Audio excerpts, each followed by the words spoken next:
الدجاج في المغرب ب5 جنيه.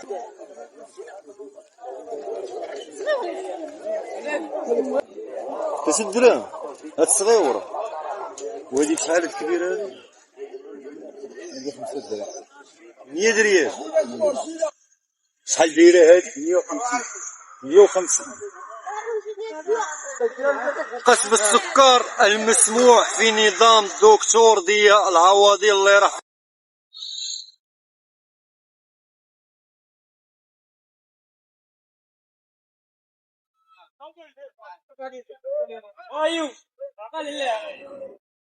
الاخوان، من حيث السوالم السوق ديال الدجاج راه داير 140 ريال، والهزان ما كاينش، يعني الناس راه ما كتاخذش الدجاج، يعني الدجاج راه ثقيل في البيع ديالو. هادشي اللي قال لي واحد السيد دابا بقيت نجمع معاه، قال لي موالف من 11 كنمشي بحالاتي، دابا تقريبا راه الجوج الدجاج ما كيشريه حتى شي واحد.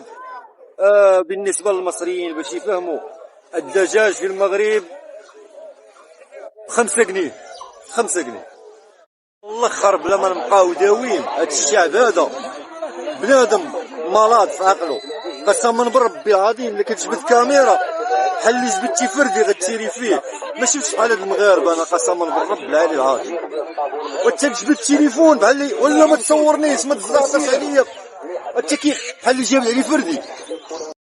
لاحظت واحد القضيه، موالين الدجاج ما كيرضوش يقولوا لك باللي راه الدجاج طايح، وملي كتبغي تصور ما كيبغيش يقول لك باللي راه الدجاج طايح وما ساوي والو، الناس ما باغينوش. ما عاد واحد السيد بغيت نجمع انا وياه بيني وبينه بلا كاميرا، قال لي قسما بالله ما بغى شي واحد، راه ما كيبغيش، راه ما كيتباعش لينا، يعني الدجاج ثقيل في البيع ديالو، ما كاينش قليل، اغلبيه كيشريو الدجاج غير الناس اللي ما عارفين.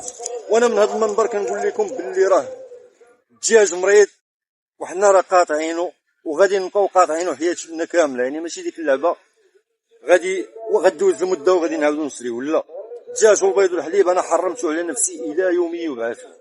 تفاهمنا الاخوان؟ والدجاج راه مريض وراه داير 140 ريال بحال السوالم اليوم، وراه غادي نحط لكم التاريخ ديال الفيديو غادي تشوفوه. هاد الفيديو يلاه غننزلو دابا، وتحيه.